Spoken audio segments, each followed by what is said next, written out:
When I was in school, I learned that there were four different kinds of forces that exist in nature. But since then, they've started calling them the four fundamental interactions. And so that's what I'm going to talk about in this video. We're going to talk about the four fundamental interactions of nature. But ultimately, you can think of them, at least in many contexts, as forces, four different kinds of forces. So, what are these four fundamental interactions?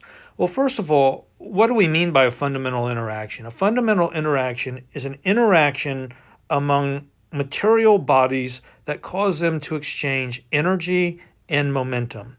Now, we haven't really talked about what energy and momentum are yet. We will get into that later in the course, but we can say that these four fundamental interactions, they're brought about by means of forces and by the decay rates of unstable particles. And so these are the kind of interactions in which these four fundamental interactions come into play.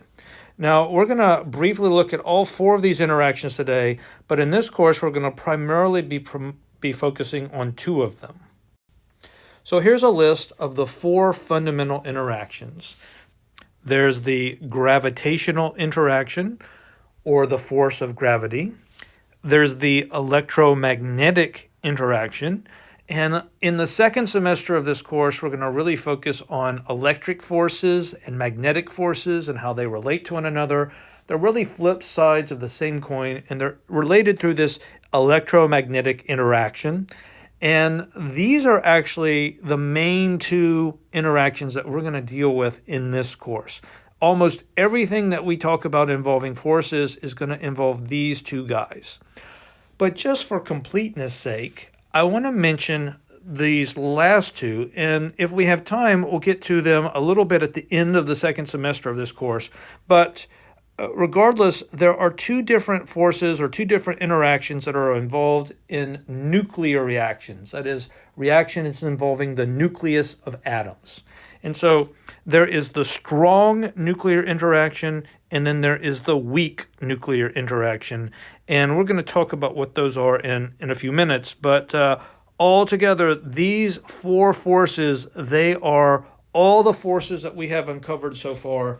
And these are the four forces that govern how things behave in our universe. So first, let's look at the gravitational interaction. The gravitational interaction generates a force between any two masses.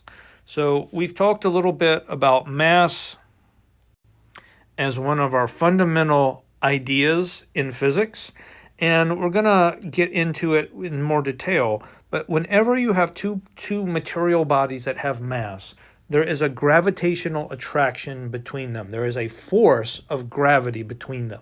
And so that's one of our four fundamental interactions, the force of gravity.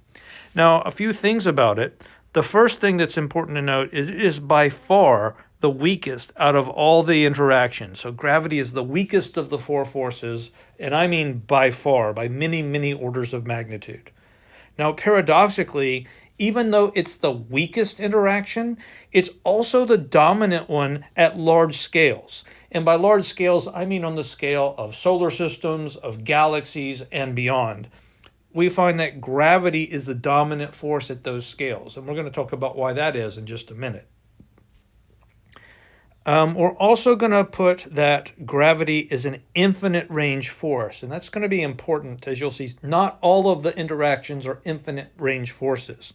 And all that means is I can have two masses and they are gravitationally attracting to one another.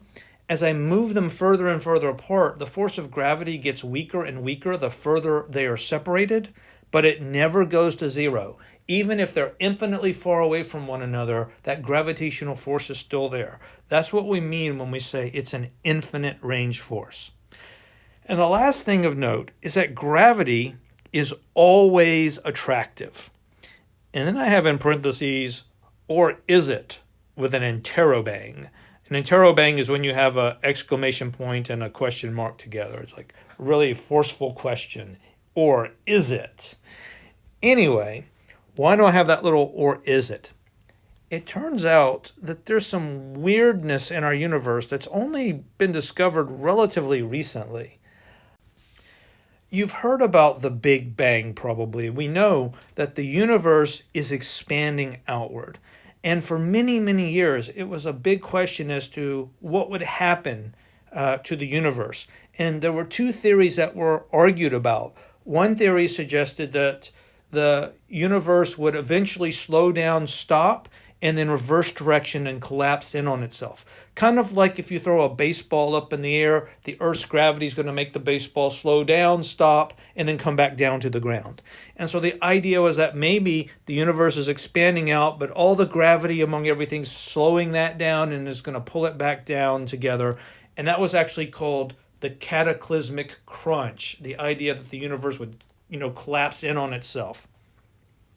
Some people even thought that it might be cyclical, that you might have the cataclysmic crunch come in, all matter, the universe collapses in on itself, and then it kind of rebounds and creates a new Big Bang. And that process of Big Bang to cataclysmic crunch would repeat over and over and over again. That was one idea that people had.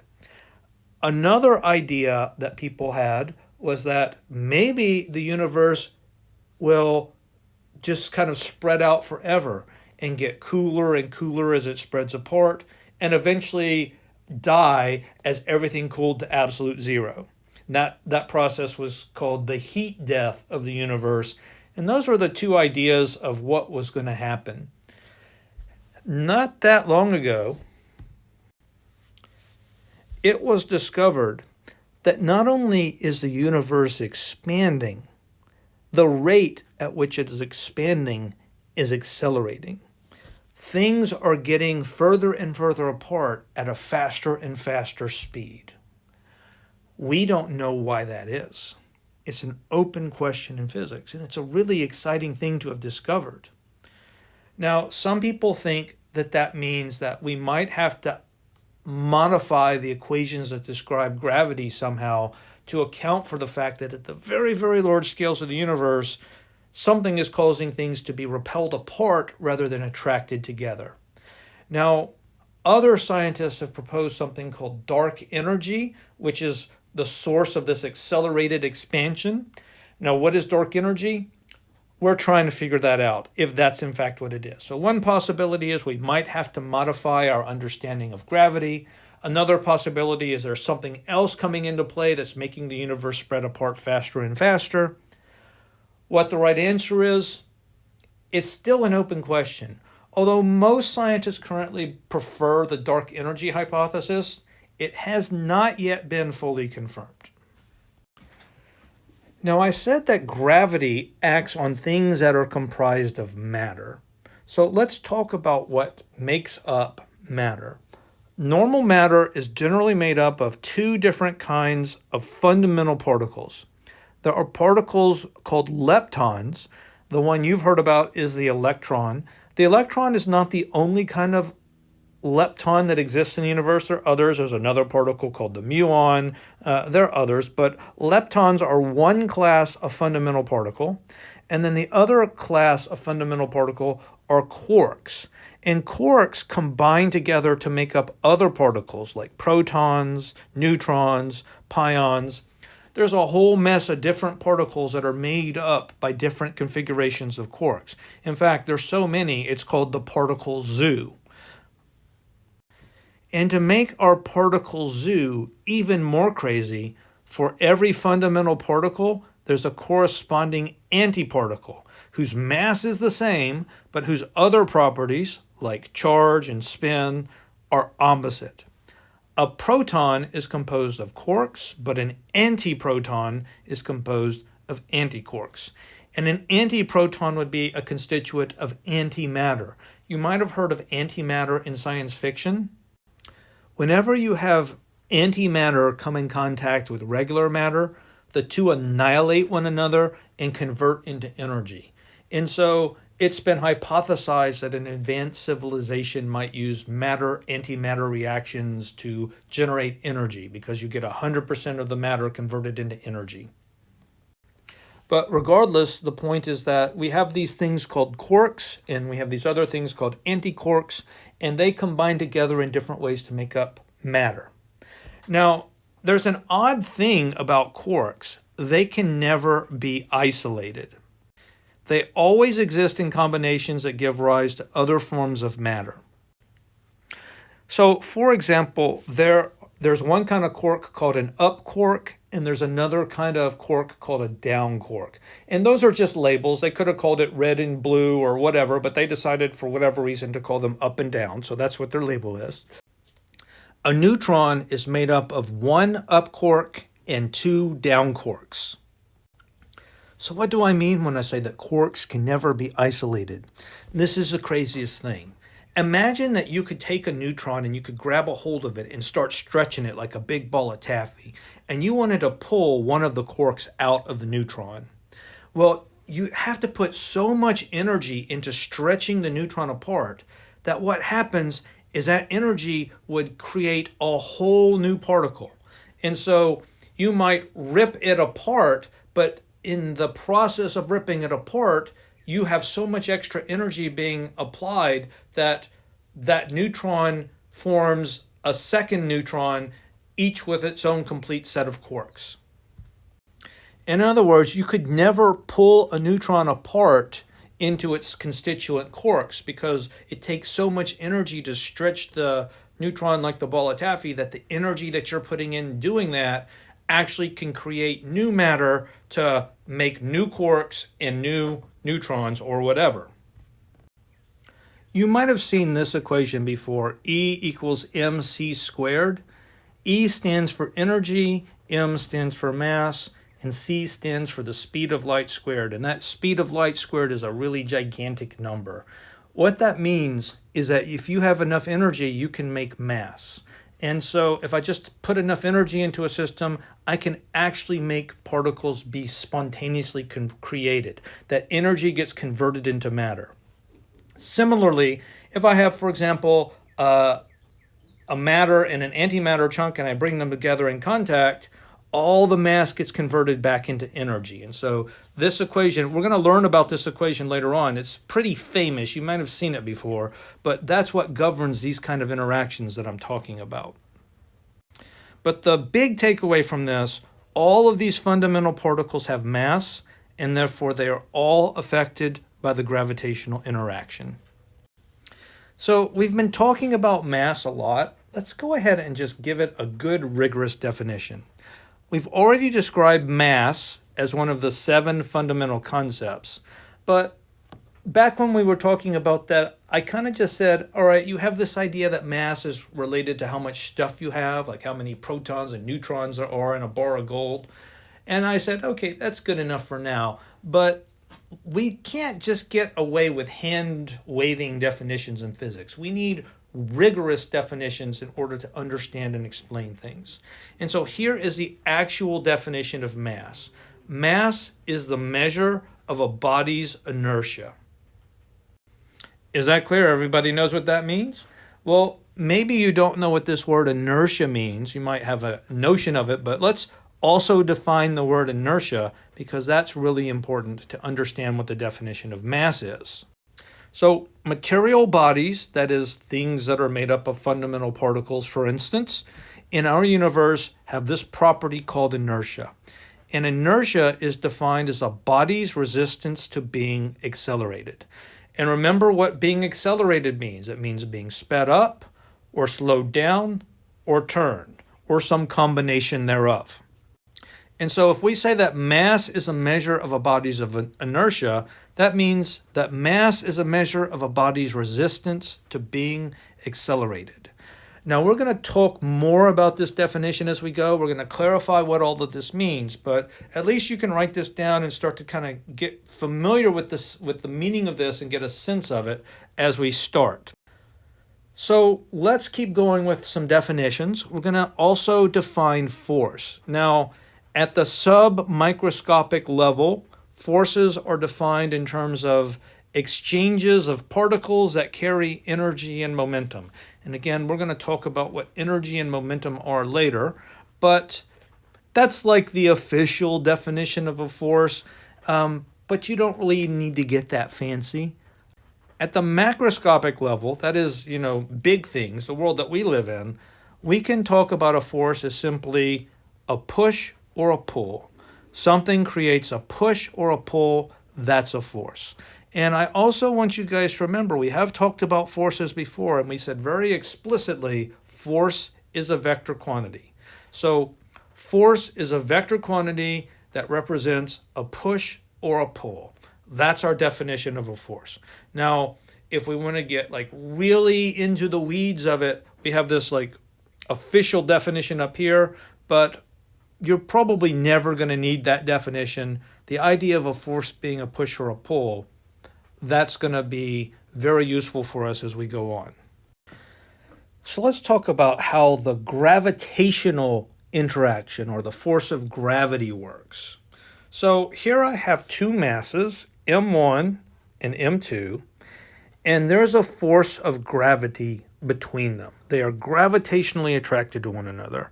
And so I've labeled these forces. This force in green here is the force of mass 2 on mass 1, and this force is the force of mass 1 on mass 2. So mass 2 is being attracted to mass 1.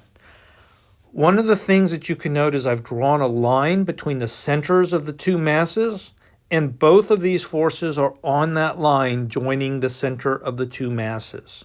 That's very important, that the forces are on the line between the two masses. Now, the magnitude of the force was actually determined by Isaac Newton, and he discovered an equation that describes the force of gravity between any two masses in the universe. That's why it's called the law of universal gravitation. It works everywhere in the universe, and it says that the force between any two masses is given by big G, which is this constant, it's called the gravitational constant, times the product of the two masses divided by the distance between the two masses squared. So I've drawn in there the distance r between the centers of the two masses, and so I can say that F is big G, which is just a constant, times M1 times M2, divided by the distance between them squared. In fact, this has been an incredibly successful equation. Newton used this equation to explain the orbits of the planets about the sun and many other things. And actually, this equation was used in the discovery of the planet Neptune. Now, the planet Uranus had been discovered, and astronomers examined the orbit of the planet Uranus, and they realized that its orbit was being deviated or perturbed, and they figured out that there had to be some other planet gravitationally pulling on it to affect its orbit. And so they were able to use this equation to figure out where that new planet had to be in order to be changing the orbit of Uranus. And they pointed their telescopes there, and holy cow, there's a planet there, and they called it Neptune. And so this formula has been really, really successful. Until it wasn't. There were some motions of the planet Mercury that this equation could not explain. The Mercury of orbit precesses in a way that this equation cannot explain. What does that mean? Imagine this is a picture of the Earth's orbit as the Earth goes around the sun. The Earth has what's called a closed orbit, and so the Earth will go around the sun, and then when it gets back to where it started, it just retraces its steps over and over and over again. Mercury's orbit doesn't behave that way. The second time around, Mercury's orbit goes off like this, and then the third time around, it might go around like that. And so you can see the orbit of Mercury is not closed. It's kind of itself going around the sun as Mercury is going around the sun. And Newton's equation could not understand that or could not explain that. And the guy who was actually able to explain that weird behavior of Mercury's orbit was a guy named Albert Einstein. You might have heard of him. He's pretty famous. Einstein came up with a completely different idea about how our universe works. Isaac Newton, and literally all of the scientists before Einstein came along, basically had an understanding that we lived in this three-dimensional world, And then there was something else called time that evolved, and that time was separate from the spatial dimensions that we move through. Einstein realized that time is in its own way like an extra fourth dimension of space. And so we're moving through three dimensions of space as we're moving through a fourth dimension of time. And so we in physics, we speak of space-time because space and time are linked together. And what Einstein said was that matter causes space-time to warp around it. And what we perceive as gravity is actually because of this warping of space-time. Now, one of the rules in our universe is that things want to go in straight lines. If you're looking at, say, a planet, which could be represented by this red ball here, that planet has a lot of mass, and it's going to warp space-time around it. And you can see these grid lines are kind of trying to visually indicate that the space-time around the planet is being warped. Now imagine you're an asteroid, and you're far away from the planet, and you're far away from the warping of the space-time. So the space-time is warped around the planet, but out here far away from the planet, the space-time is still pretty flat. It's not warped at all. And so if I send something in a straight line, it's going to keep going in a straight line. Now, if I'm close enough to the planet, I'm trying to go in a straight line, but you can see that I'm warping. And so you're going to see my path, instead of going in a straight line, it's going to seem to be deviated. And the closer I get to the planet, the more deviation I get. And if I get too close, if you imagine a marble rolling across a bed, for example, it's going to be sucked in. And that's exactly how gravity works. Things want to go in a straight line, but they're moving in a space that's warped, and so that causes them to move towards one another. Now, Einstein wrote down a set of equations that describe how the warping of space-time gives rise to gravity. And if you thought that the Newton's equation of gravity looked complicated, get a load at this one. We've got all these terms. And you want to know what's even worse? This is like a compactified notation.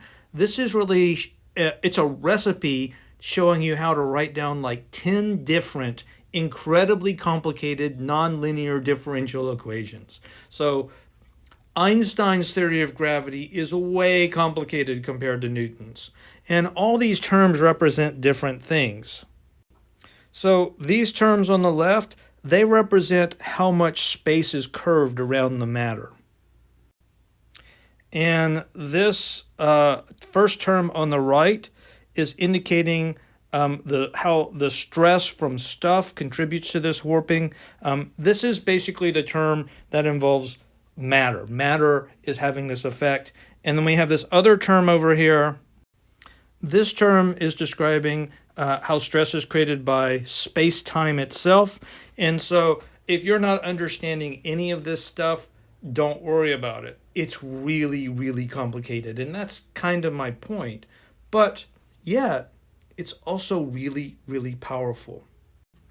And later in the course, we are actually going to talk about this somewhat and what some of the ramifications of these ideas are. And, it's pretty mind-blowing stuff. So I'm going to be excited to show you guys some of these things as we get further on in the semester. And by the way, just if you're curious, if you happen to be in a portion of the universe where your space-time is pretty flat, these guys, this incredibly complicated equation, it reduces and becomes Newton's law of gravitation. So it's not that Newton's law of gravitation was wrong, it's that it applies in certain situations, but if you're near a large body of matter, like say a planet or a star, the space-time warping is so much more pronounced that Newton's laws won't give you the right answer if you try to do calculations with them.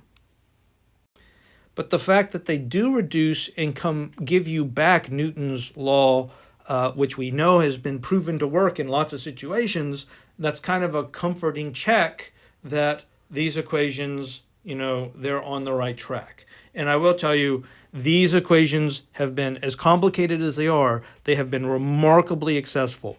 They can absolutely explain that crazy orbit of Mercury, and they can explain lots of other things too that we've seen in nature, including predicting things like black holes, which we actually, as I make this video, only within the past year or so have we actually made the first image ever of a black hole. And so we'll talk about that later in the course as well. Now we've looked at the gravitational interaction in quite a lot of detail. Let's look now at the electromagnetic interaction. Now we've talked about gravity as an interaction between things that have mass. And material bodies in our universe have this property. They tend to resist being accelerated. And the measurement of this property, this inertia, is what we call mass. In addition to mass, matter in our universe has a property known as charge. It's just something that's built into matter in our universe. Now, you learned in grade school that, the atoms are made up of neutrons, which are neutral, protons, which have a positive charge, and electrons, which have a negative charge. That's what I'm talking about. Particles have charges. It's built into nature. And you probably also learned that when things are charged, there's a force between them. If you have two of the same kind of charges, like charges repel, and if you have two of the opposite kind of charges, opposite charges attract. Now, we can actually write down an equation that describes the force between any two charged particles. And it might look a little familiar. If I have two charges Q, and for reasons we'll get into later, charges are often represented by the letter Q. If I've got two charges Q, and again, they're some distance apart, so I have two charges some distance r apart, the force between those charges is going to be some value K, which is a constant. This is called actually the Coulomb force constant, and it's a constant of nature, times the product of the two charges divided by the distance between them squared. This looks exactly like Newton's law of gravitation, except instead of a big G, there's a K. It's a different constant. And instead of the masses, we have the charges. But the behavior is exactly the same. And this equation is actually describing the electric force, the force between charges that makes them either be attracted or repelled from one another. Now, if I have one or both of these charges starting to move, to change the position relative to one another, that actually gives rise to what we call magnetic forces, which are related but actually different things. And so all of these forces can get very complicated, but they're also, at their fundamental level, are represented by very simple ideas. It's actually also maybe worth noting that this electric force is the force that you have most experience with in the world that you live in. Of course, we're always subject to gravity. It's what keeps us bound to the surface of the earth, but you're also always being subjected to electric forces. Not just the fact that the electric forces are involved in the chemical bonds that hold the constituent atoms that make up your body together into various molecules and hold those molecules together, but also just things like if you press your hand against the wall, there are electrons swirling around the atoms in your hand, and there are electrons swirling around the atoms in the wall, and those electrons are repelling one another. So the electrons in your hand are repelling the electrons in your wall. That's why your hand doesn't penetrate through the wall or anything like that. That electric force is what governs essentially all the contact forces of things pressed up against one another and pushing one to another. That's all the electric force. And so the electric force is ubiquitous in the universe. Now, we're going to mention it here and there in the first semester, like I've already done so far, but really in the second semester, of course, we're really going to delve into this Coulomb's law force, the electric force, and see how it relates to magnetism, and learn all kinds of things about electric and magnetic forces and how they interact with one another. But even when we're talking about simple stuff this semester, like friction between one block sliding across the top of a table, That's actually the electric forces coming into play. So let's compare these two forces because their equations are very similar to one another. We have, for example, in Newton's law of universal gravitation, F is equal to big G, m1, m2 over the distance between them squared. And the equation for the electric force is almost identical to that, but instead of masses, it has charges. Instead of big G, it has a different constant, which is called K. But the mathematical relationships behave the same way. They both go as the inverse square of the distance, for example. And so these equations are very similar. So let's compare and contrast these two forces. How are they similar? Obviously, the equations show how they're similar. But how are they different? There's actually two main differences. First of all, the electromagnetic force is vastly, and notice vastly is in all caps here, it is vastly stronger than the force of gravity. And the other main difference is the electromagnetic force can be both attractive and repulsive. If you have the same kind of charge, they're going to repel, the force will be repulsive. If you have opposite charges, the force will be attractive. So gravity is only attractive as far as we know. And so that means that electromagnetic forces can cancel out because you can have positive and negative charges. You can have attraction and repulsion, whereas gravity is only attractive. There's no way that you can balance that. Things are always going to attract one another with gravity. And so what that means, if you look at a block of matter, for example, there are as many protons as there are electrons. Matter is typically electrically neutral. And so if I have two blocks of gold, there's not going to be an electric force between those two blocks of gold because for every proton, there's an electron. And so the forces are going to cancel out. Whereas two blocks of gold, all the atoms are going to be gravitationally attracted to one another, and those two bars of gold will feel a force of gravity. Now, I mentioned there are two other very important forces in nature, or two fundamental interactions in nature. There's the strong nuclear interaction and the weak nuclear interaction, both of them involving nuclear reactions. So let's talk about the strong nuclear interaction. Now, the strong interaction involves particles that are made out of quarks. That is, for example, protons and neutrons. But it does not affect leptons. That would be things like electrons. Now, the strong interaction is not an infinite range force. I didn't mention it in the previous slide, but I'll go ahead and say now that the electric force, like the gravity force, is an infinite range force. It extends to infinity. And we can see that because they have the same equation describing their behavior.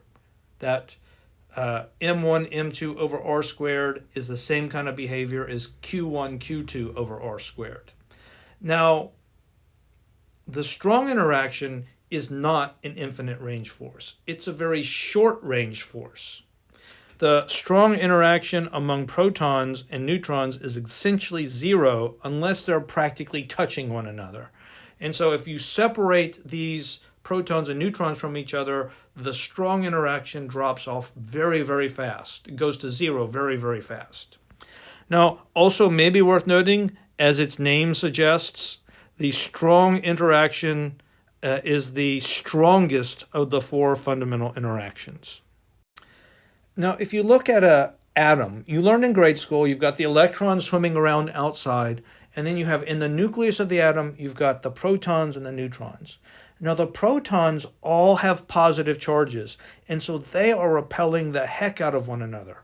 And the force, the electric force, is incredibly strong itself. It's a very, very strong force.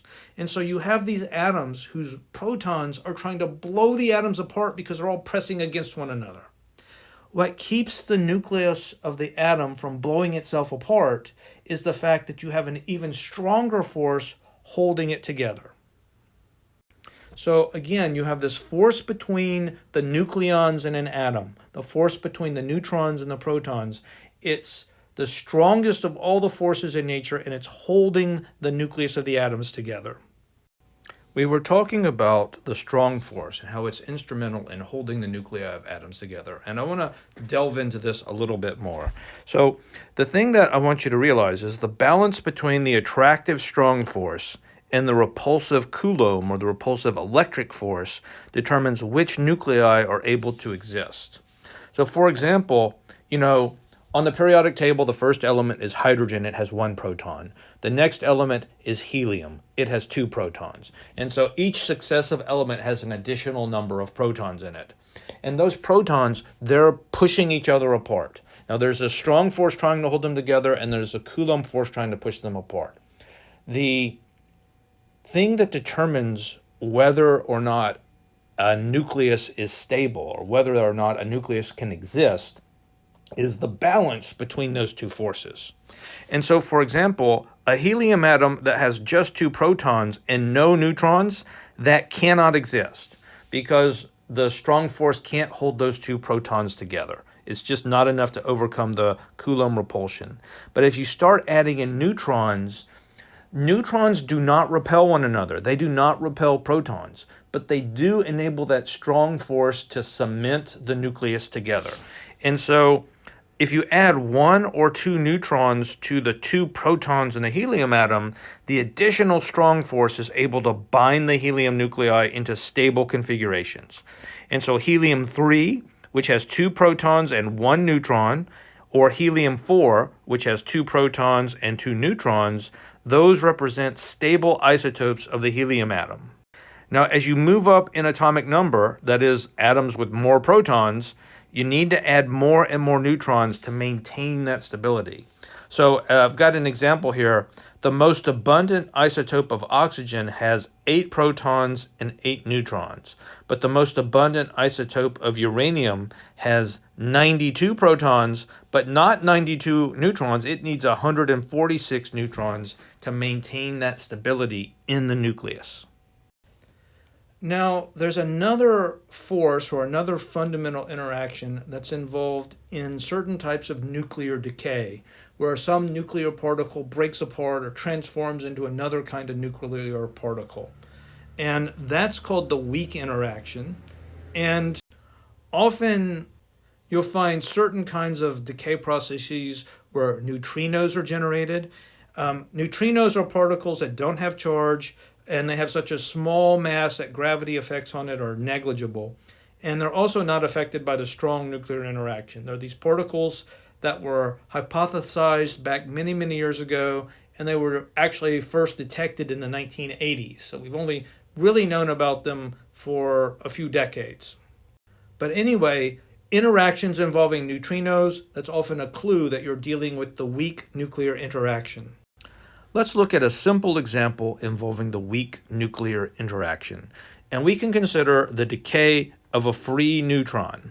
Now, you know that atoms have a nucleus that have neutrons and protons in it. And as long as that neutron is inside the atom, it's stable. But if I take a neutron and I remove it from the atom so that I have a free neutron just hanging out in space, that is not going to be a stable particle. And on average, in about 15 minutes, that neutron is going to decay.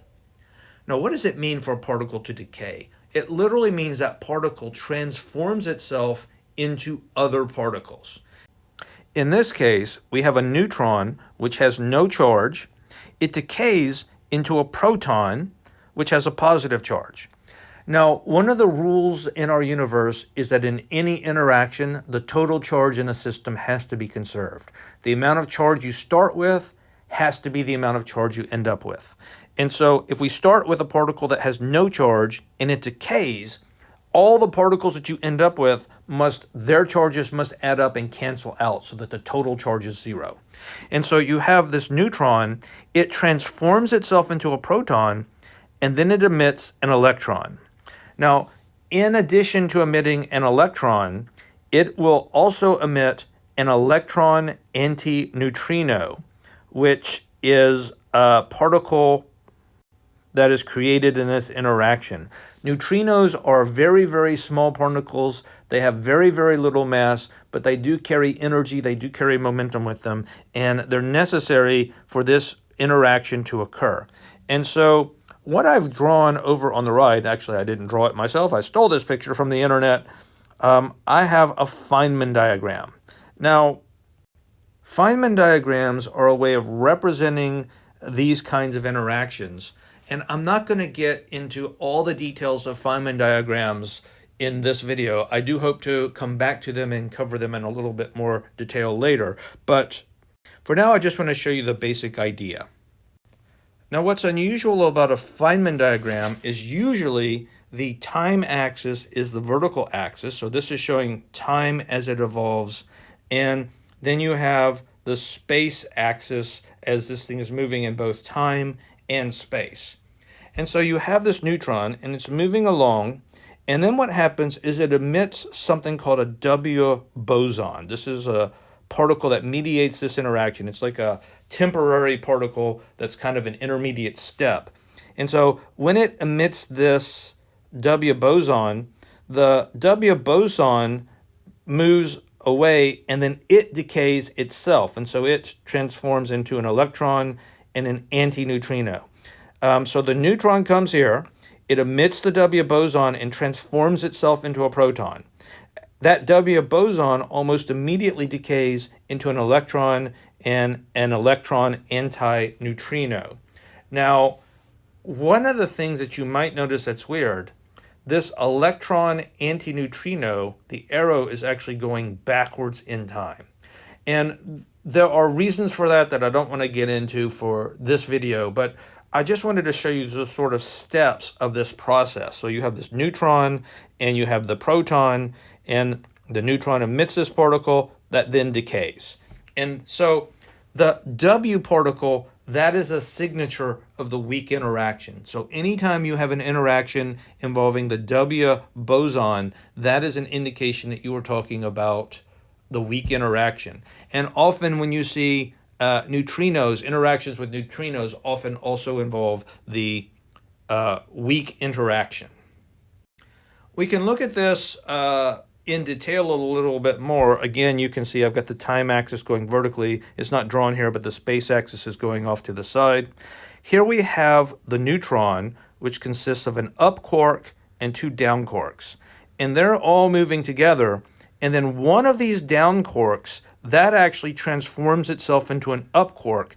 And that's when the W particle gets emitted, and then the W particle decays. And so these are different representations of these processes, and I hope that we'll have enough time at the end of the second semester to cover these things in a little bit more detail. But I wanted you to just kind of see, this is like some of the craziness that goes on in the universe when you get really deep into what's happening. You have particles that, like, almost by magic transforming themselves into other particles. It's really kind of crazy, but that's the nature of the universe that we live in. And that's what we're going to be exploring over these next 2 semesters, all the craziness and all the not so crazy things that go on in this universe. And so I'm excited to get started with everybody, and we'll move on to the next video.